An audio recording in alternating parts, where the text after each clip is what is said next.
This presentation is about SageMaker Studio Lab, and I'm Denis Abdonin. I work as a data analytics consultant with AWS Professional Services, where we build solutions for customers, specifically in sustainability specialty practice, where we build solutions which help customers to address their sustainability objectives. I'm going to talk quickly about motivation, why, and explain what you get through this tool and what you can do with it, and then do a quick demo. So our vision at AWS is to enable everyone who wants to do machine learning at the level of their skills and ability and experience. And this includes developers, hardcore data scientists, but also business users. And if you look at any statistics around demand for data scientists and data professionals in general today, you will see literally hundreds of thousands of openings in any geography of the world.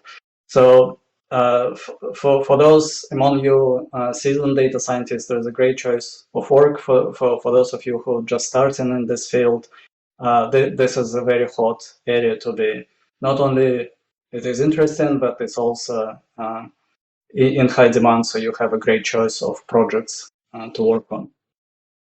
And these days, people learn about data science in a very different way to how I studied, for example, applied mathematics and computer science many, many years ago.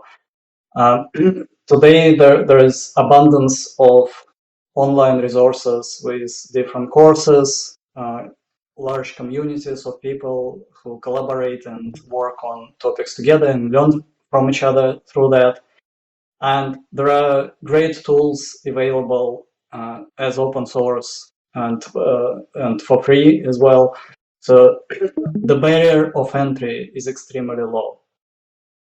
And it's really only constrained by the time you have to invest into learning and experimenting and doing things.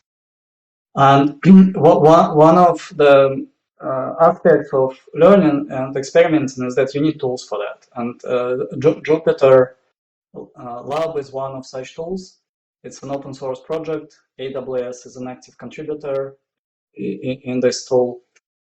And what we did at the end of last year, or at least it was announced at re:Invent about 7 months ago, we introduced SageMaker Studio Lab. It's generally available across all regions now, so it's kind of fully rolled out in production, and it's free for everyone. So basically, what it is, it's essentially a managed Jupyter Lab environment, if you're familiar with it. It's absolutely free. All you need to register is your email address. AWS in general has a free tier, so you can open an AWS account and use quite a lot of resources for free. But you have to provide a credit card when you do that. And many people feel a little apprehended about it because they don't want to get unexpected charges. So when we designed Studio Lab, we want to make sure that this barrier is not there. So it's absolutely free. You don't need to provide anything but your email address. And what you get is a compute instance, either with a CPU or a GPU. And you decide when you start a session and want to work on a project, which instance to use.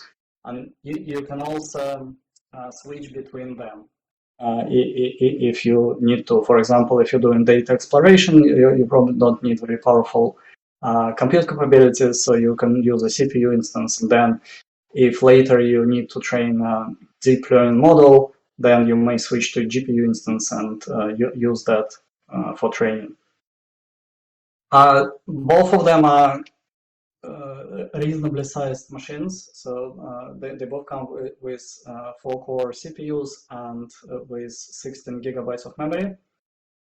And CPU is a so-called burstable instance, which means that while you're not using it, you accumulate CPU credits, and then if you need to perform a compute-intensive task, it automatically will bump your CPU performance using those accumulated credits. It's kind of the latest in CPU technologies in the cloud. So you get kind of the best of both worlds. On one hand, it's low cost, but on the other hand, you get performance when you need it. But again, in the context of Studio Lab, it's completely free from your point of view. You also get 15 gigabytes of storage, so you can store your notebooks, your data sets, other artifacts which you're creating as part of the project. And all of this files will be automatically saved. So when you finish working on a project and go away and then come back, you start where you left off, and you don't need to do anything for it. It happens automatically by the magic of Studio Lab in the background. This environment is integrated with Git, so you can collaborate if you're working within a team.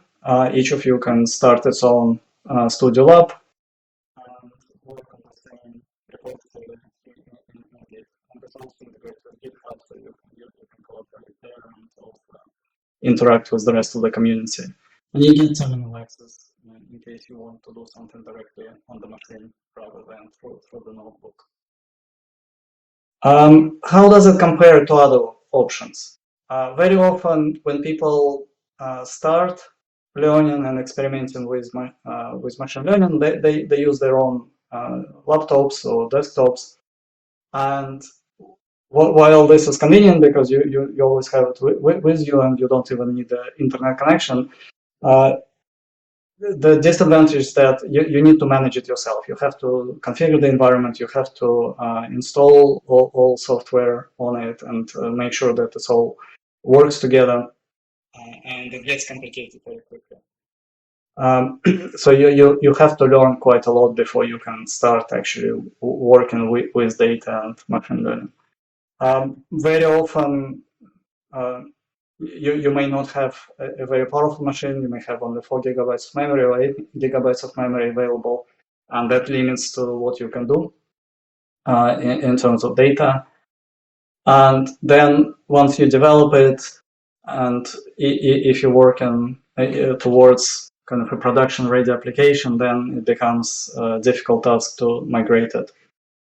There are other similar offerings out there, and when we were building Studio Lab, we listened to feedback from customers on those platforms, and one of the common things was that the data which people use and artifacts which they create during projects is not saved automatically. So if you want to continue next day, you have to remember that you need to save everything or put it into a code repository or somewhere on a shared infrastructure.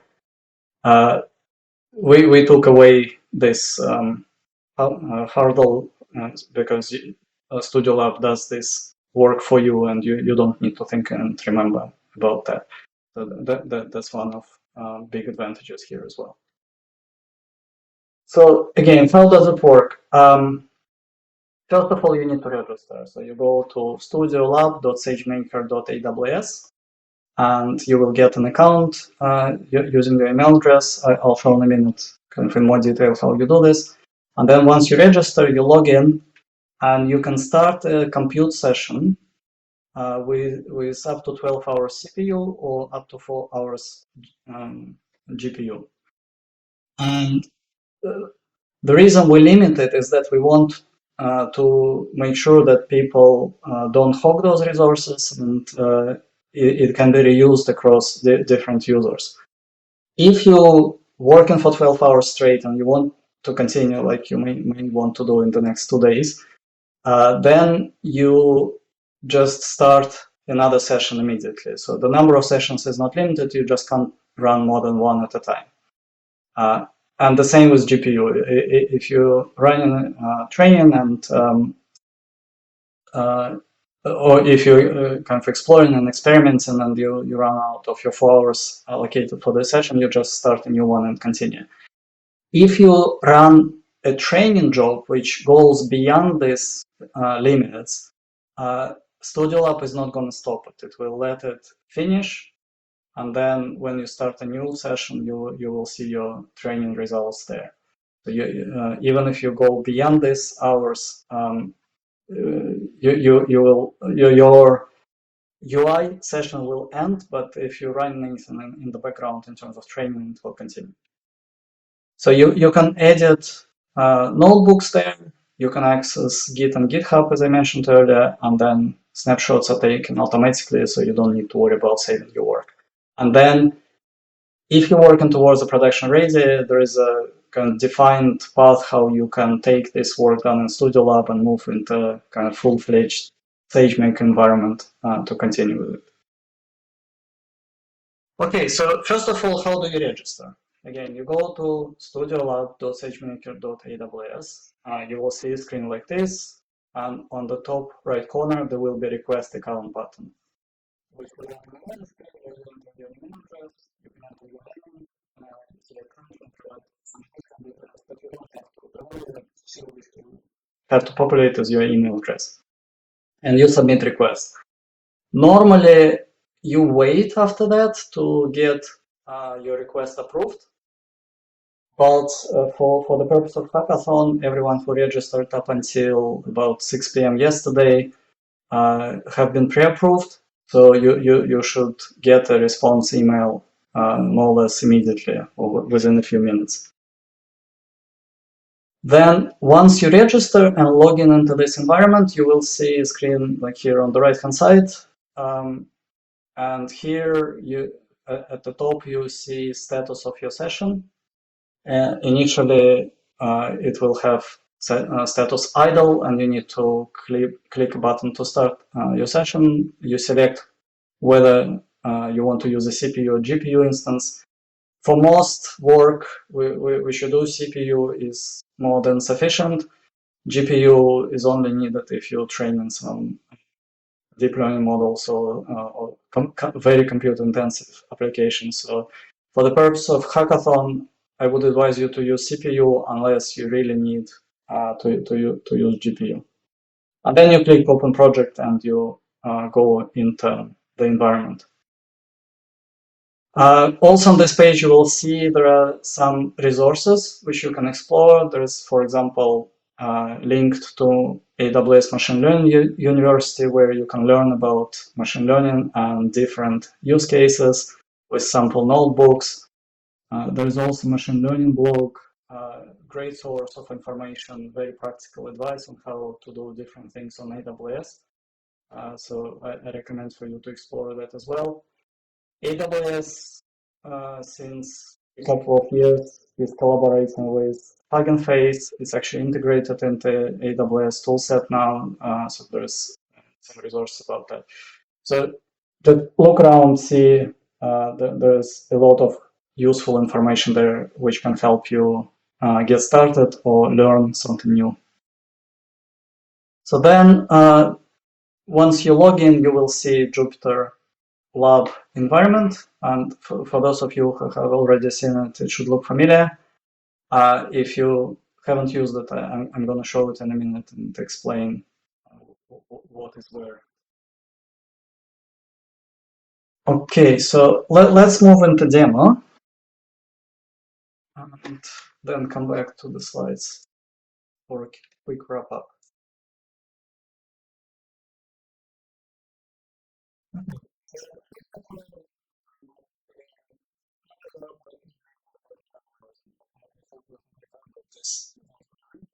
You go click request account, enter your email address, additional details if you want, click submit request, and then you should get an email with instructions what to do next. After you registered, you will sign in. And for me, because I signed in previously, you can see it automatically logs me in. The first time you will need to specify username and password, and you can decide if you want to be remembered or not, or if you want to enter password every time. And then you see a page where you can select whether you want CPU or GPU instance, and you start your runtime.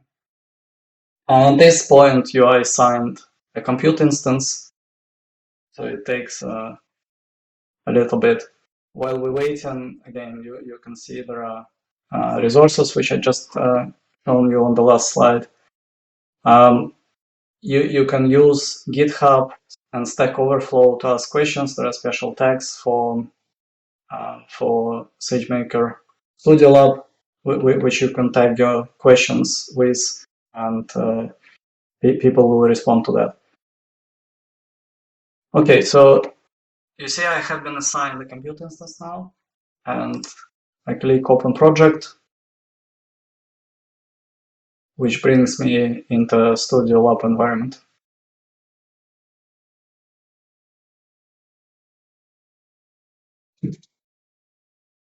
Okay, so here on the left-hand side, you can see this is kind of a file system where you can store your notebooks, data sets, any other artifacts which you need for your project. And you can create new folders, if you will, and organize it as any other file system.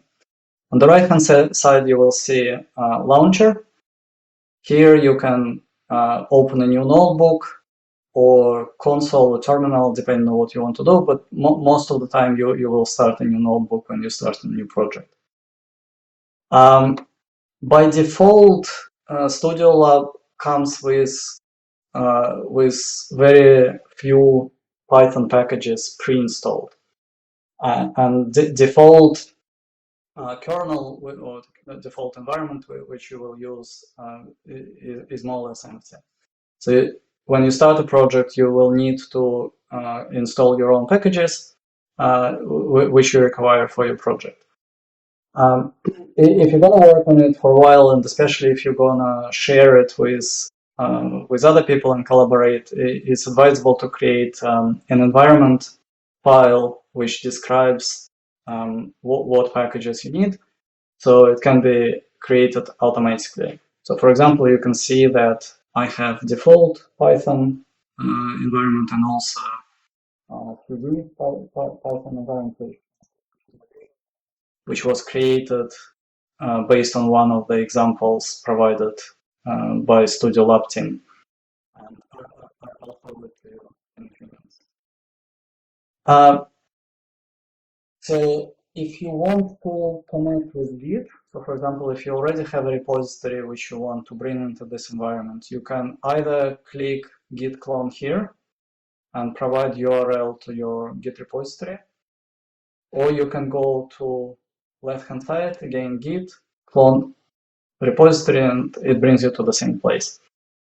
And here, when you specify which repository you want to clone, you can also specify whether you want to build clone the environment from this. So what I mentioned earlier, if as part of your repository, you already described all the packages which you need, when you cloning it into Studio Lab, you can automatically build this environment.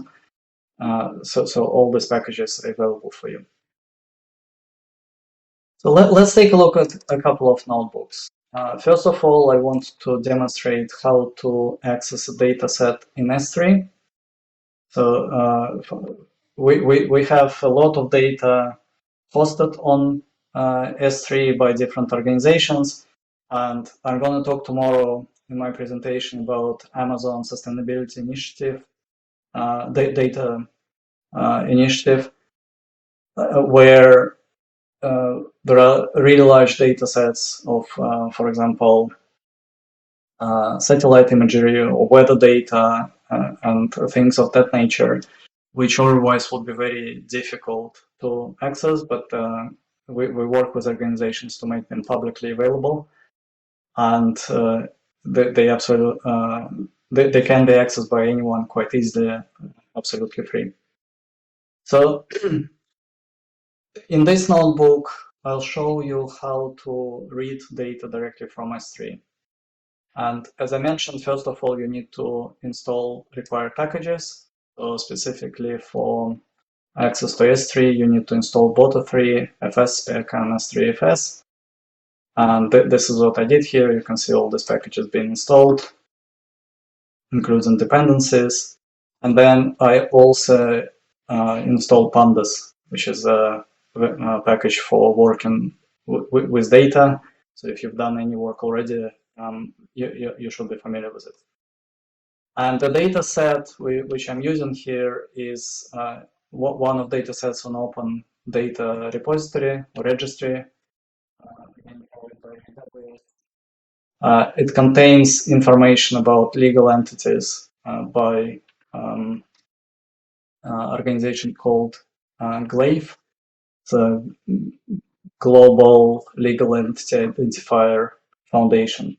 So they collect open data about companies around the world. They standardize it, clean it, and publish it again as an open data set. They put it in different locations, but one of them is this bucket on S3 in AWS. So what you can do is you can access this data directly. And as you can see, it's very easy using Pandas read CSV, because this data is stored as CSV file. You can just reference it where it's stored and load it into a data frame.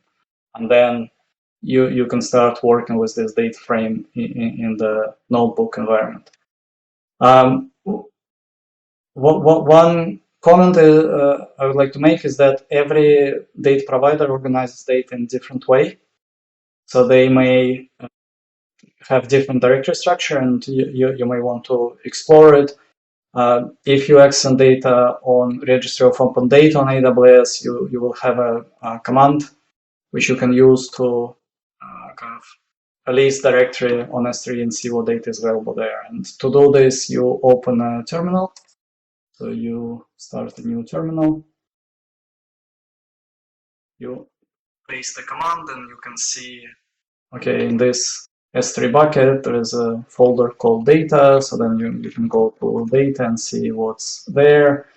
Looks like they storing it as CSV, so you can look at that. And kind of navigate in this directory structure, you can find data which you want. But usually data providers have documentation available, so instead of just exploring it, you can also read documentation and find more information about how data is structured. So this is one example. Another example is if you want to use your own data, you may want, and the data set kind of within this 15 gigabyte limit, you can upload it directly into SageMaker Studio Lab and work with it here. To give you an example, I wanted to see where cupcake shops are in New York. And for that, I needed a map of New York, and I also needed information about locations of the cupcake shops. And I got this data again from it's open source. I got the map from New York authorities. They published this available data initiative, and I got cupcake shops from Postclear, which is actually posted on AWS Data Exchange, which is another service for sharing data, and I'm going to talk more about it tomorrow. But from that Postgre data set, you see I created a CSV file with cupcake shops and their locations. And it's a relatively small data set, so I uploaded it here. And for the map, again, I just took the shape file which describes this map and uploaded it here. And uploading is extremely easy. You see, I have this file stored on my file system when I downloaded them from New York Open Data website, and then you can just drag and drop them and upload to Studio Lab. Or if you prefer to find these files directly from Studio Lab, you can press Upload Files button here. it opens a dialog, kind of your standard operating system explorer, and you can go ahead and find your files and upload them this way. And then again, for this use case, or for this example, I installed a couple of packages for Python. I imported them, and then I'm reading my cupcakes location file, which is here in CSV, and you consider names and latitude and longitude. And for map, I'm reading the shape file, which is stored in the subdirectory here. You can see this data is geometrically organized, so New York is described effectively as a set of polygons. And then using GeoPandas package, I can combine these data sets and visualize them on a nice map like this. So you could see this is New York State, and here's cupcake shops, and it looks like they concentrated in Manhattan. Not sure why people in other boroughs don't get any cupcakes. But this is what was in the Foursquare sample data set. And finally, in terms of demo, what I want to show is StudioLab provides a Git repository with examples. Maybe let me get a link from the presentation.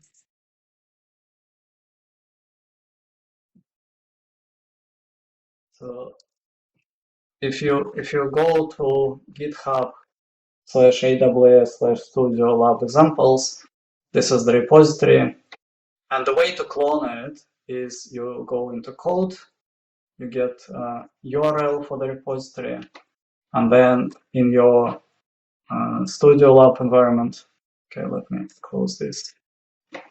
You click the button, specify the URL, and click clone button, and it will copy it. I already did it, so you can see I have this folder here, StudioLab examples, which you can go into and get a copy of this repository. So here, for example, there is a model trained for image recognition using KMNIST dataset. And here they provided environment YAML file with all packages listed which are required for this particular model. So if I open it, you can see it's a simple configuration file. It says the name of this environment is CV, and dependencies lists the packages which are needed. So, and also specifies that it should use Python version 3.9 and packages which we use. So for this model, so this is why they specify in these packages here. And the nice thing about StudioLab is that you can right-click it and say build Conda environment. And what you get is this kind of additional kernel which you can use with all these packages pre-installed. And if you open the notebook as an example, you'll see it's quite involved. I'm not going to go through it in detail. In the interest of time, you can take a look afterwards. But it shows how you can train an image recognition model using Torch, for example. So you set up your data sets, you set up your training and validation routines, and then you actually run the train, and you can assess the performance of your model. So if you're looking for examples how to get started with this kind of problems, I would recommend looking at examples provided as part of StudioLab repository, and maybe you will find some inspiration there. Right. So this is it. If you want to learn more about StudioLab, there is an overview which was recorded at reInvent last year. They go into a little bit more detail than I covered here. So you can go on YouTube and search for Introducing Amazon SageMaker Studio Lab, and it's on AWS Events channel. And also the repository which I just shown on GitHub. Here's a link for you to find it.